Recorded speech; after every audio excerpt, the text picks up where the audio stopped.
नमस्कार। आप सभी का आप सभी के अपने चैनल सनातन धर्म विज्ञान पर एक बार फिर से बहुत बहुत स्वागत है। आशा करते हैं कि आप और आपके परिवारजन सभी स्वस्थ होंगे और बहुत ही अच्छे होंगे। इसी कामना के साथ आइए बढ़ते हैं हमारे आज के अद्भुत क्रमांक की ओर। आज के इस क्रमांक में हम बात करने वाले हैं प्रत्येक मनुष्य जो अपने आप को बड़ा बनाना चाहता है। हर व्यक्ति की यही इच्छा रहती है कि धीरे धीरे करके वह अपने जीवन में एक नए उच्च स्तर को लेकर आए। लेकिन क्या आप जानते हैं कि जीवन का स्तर उच्च करने में भी बहुत सारे नियम कार्य करते हैं। तो आज आपको चार ऐसे नियम बताएंगे जो आपके जीवन में अवश्य ही आपको मान लेने चाहिए। यदि आप अपने आप को एक बहुत दिन के पद पर ले जाना चाहते हैं और अपने आप को एक ऊंचे पद पर देखना चाहते हैं, तो आप भी चाहते हैं कि मेरा जीवन बहुत ही उत्कृष्ट हो जाए, मुझे भी जीवन में सफलता के नए नए आयाम पहुंचने का प्राप्त करने का मौका मिले और मुझे भी अपने जीवन के स्तर को ऊंचा करने की पूरी स्वतंत्रता चाहिए। तो इसके लिए आज हम इस विशेषांक में आपको ऐसे मुख्य कारक बताएंगे जो कि आपके लिए पूरी तरह से सहायक होंगे, आपके स्वप्न को पूरा करेंगे। तो आइए बढ़ते हैं आज के अद्भुत क्रमांक की ओर। आज के क्रमांक के अंतर्गत हमने चार ऐसे मुख्य बिंदुओं को शामिल किया है जिनको यदि आपने जीवन में शामिल बनाकर चलेंगे तो निश्चित तौर पर आप अपने जीवन में बहुत तरक्की कर लेंगे। साथ साथ देखेंगे हर व्यक्ति सफल व्यक्ति का कोई ना कोई मुख्य असूल होता है, मुख्य नियम होता है। तो इन नियमों को जानना उतना ही महत्वपूर्ण है जितना कि आप यह चाहते हैं कि मुझे जीवन में बहुत उच्च कार्य करना है। तो क्रमबद्ध तरीके से बढ़ेंगे आज के इस क्रमांक में। तो आइए बढ़ते हैं पहले उस मुख्य बिंदुओं की ओर जो कि आपके जीवन में आपको परम आवश्यक करना है। देखिए, जीवन में कुछ नियम ऐसे होते हैं जो कि आपके लिए बहुत ही सहायक होते हैं। ऐसा ही एक नियम है कि आप जीवन में चाहे जो भी कार्य कर रही हो, जो भी कार्य क्षेत्र में हो या जो भी कोई आय आपके आय के स्रोत हो, आपको वहां एक मुख्य बात यह निभानी चाहिए कि कोई भी स्वयं के कार्य, धन, शक्ति और पद और साथ साथ में ज्ञान का बखान कभी नहीं करना चाहिए।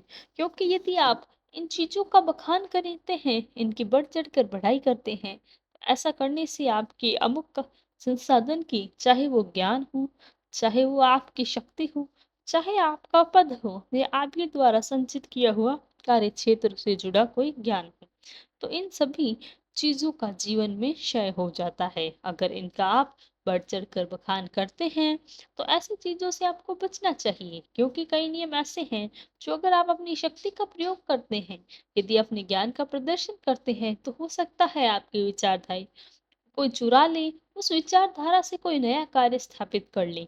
इसीलिए इन चीजों का बहुत ही सीमित तरीके से आपको जीवन में इनको बताना चाहिए। चीजों का कभी भी किसी के सामने क्रियान्वयन होकर बखान ना करें। तो ये था पहला मुख्य बिंदु जो कि आपको हमेशा ध्यान रखना चाहिए कि इन चीजों का बहुत सीमित तरीके से उपयोग करना चाहिए। अब बात करते हैं दूसरे उस कार्य की जो कि आपको अपने जीवन में कभी भी नहीं करना चाहिए। जीवन में अगर आप बड़ा बनना चाहते हैं तो आपके लिए एक चीज बहुत ही कार्यरत होगी कि अगर आप अपने जीवन में कभी भी किसी स्त्री, किसी दिव्यांग, किसी बुजुर्ग और किसी शिक्षक का यदि अपमान करते हैं, तो आपके लिए सबसे ज्यादा क्षय का कारण बनता है। क्योंकि अगर इन जनों का आप जीवन में अपमान करते हैं, तो उससे क्या होता है, ऐसा करने से आपकी जितने भी संचित पुण्य कर्म है, जितना भी अभी तक आपने पुण्य कर्म किया है, जिसका संचय किया है, उसका धीरे धीरे क्षय होना प्रारंभ होता है। आपको पता भी नहीं चलेगा और आपके द्वारा कमाए गए अच्छे कर्मों का जो अर्जन है वो पुण्य से धीरे धीरे ह्रास में बदल जाएगा। और यह ह्रास इतना जबरदस्त होगा कि आप अपने जीवन में कभी भी दोबारा उठकर खड़े नहीं हो पाएंगे। क्योंकि कई बार ऐसा होता है कि मनुष्य अपने आवेश में बहुत से लोगों का अपमान कर देता है, उसे हर चीज के लिए बड़ा ही पश्चाताप भी होता है। उस पश्चाताप का कोई फायदा या लाभ नहीं होता जिससे आपको बाद में अपने कर्मों के प्रति शापित होना पड़े। यह वो चीजें हैं जो जीवन में आपको बहुत ध्यान रखनी चाहिए। क्योंकि देखिए, जो हमारे शब्द होते हैं, जो हमारे वाक्य होते हैं, वो हमारे लिए जो किरदार है, हमारा चरित्र का निर्माण करते हैं।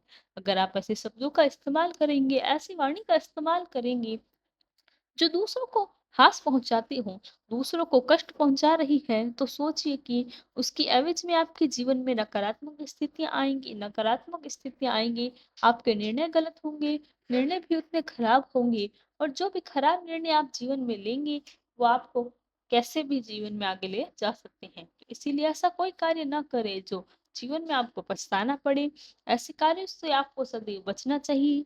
अब बात करते हैं दूसरे मुख्य मुद्दे की, जो आपको जीवन में आगे बढ़ने से रोकता है, आपको पता भी नहीं चल पाता और जीवन में आप पीछे ले जाता है। ऐसा ही एक नियम और है कि कभी भी अपने द्वारा कमाए गए धन का, अपने समय का, अपने संस्कारों का तथा अपनी सेहत का कभी भी व्यर्थ में व्यय ना करें। ऐसा करने से आपकी बुद्धि और आपका पुरुषार्थ धीरे-धीरे नाश की स्थिति में चला जाता है। फिर से मैं बताती हूँ, अपने द्वारा कमाए संचित धन का समय, संस्कार तथा सेहत का व्यर्थ कभी भी ना जाना दें। देखिए, कभी भी जीवन में किसी भी चीज़ की व्यर्थता बहुत खराब होती है। पर्याप्तता जीवन में तब भी एक अच्छा उसूल बन जाती है। लेकिन आपके पास यदि किसी चीज़ की अधिकता है, उसको व्यर्थ रूप में अगर आप खर्च कर रहे हैं, व्यर्थ रूप से इसका व्यय कर रहे हैं, तो यह भी आपके पुरुषार्थ के नाश होने का प्रमुख कारण बनता है। होता है ये कि जब किसी चीज़ की अधिकता आपके पास होती है, तो आप उसका अन्यथा व्यर्थ करते हैं, उसका व्यय करते हैं, तो ऐसा करने से आपके उस अधिकता में से धीरे-धीरे करके सभी चीज़ों का ह्रास होना प्रारंभ हो जाता है। धीरे-धीरे वो चीज़ नाशवान बनते चली जाती है। धीरे-धीरे आपके जो कोष है वो खाली होना प्रारंभ हो जाते हैं। आपको इस चीज़ का पता नहीं चलता कि आपको ये मुख्य बातें मैं बता रही हूँ, वह चीज़ें वो हैं जो मनुष्य कभी भी अंतर्मन में झाँक के नहीं देखता।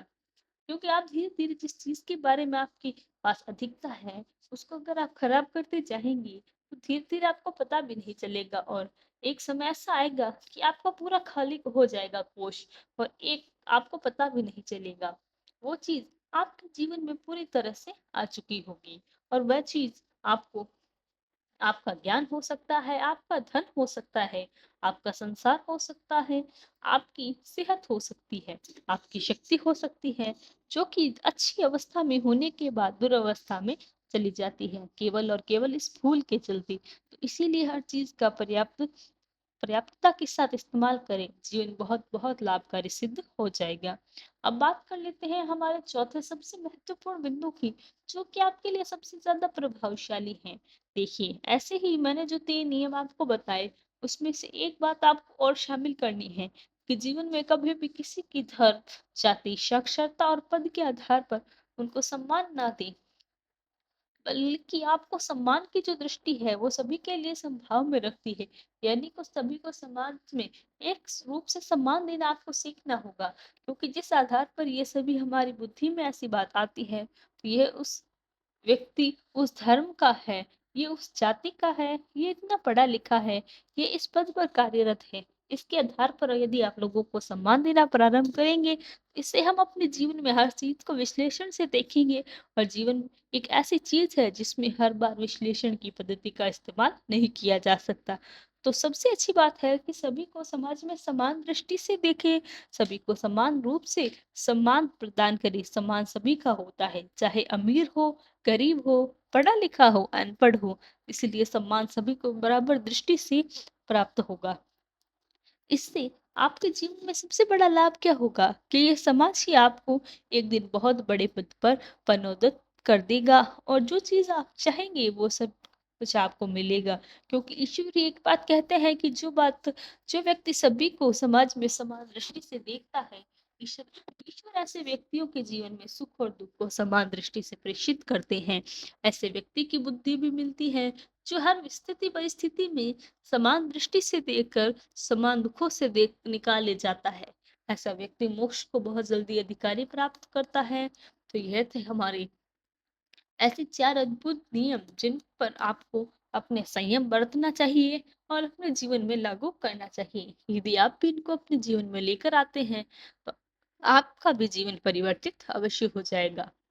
तो आशा करते हैं आपको आज का क्रमांक पसंद आया होगा। यदि क्रमांक पसंद आया तो लाइक, कमेंट, शेयर और चैनल को सब्सक्राइब करना ना भूलें। साथ ही साथ यदि कोई प्रश्न है तो हमें लिखकर बताएं, हम उसका भी प्रत्युत्तर अवश्य देंगे। कल फिर मुलाकात होगी ऐसे ही एक अद्भुत क्रमांक के साथ। तब तक के लिए धन्यवाद। जय गुरुदेव।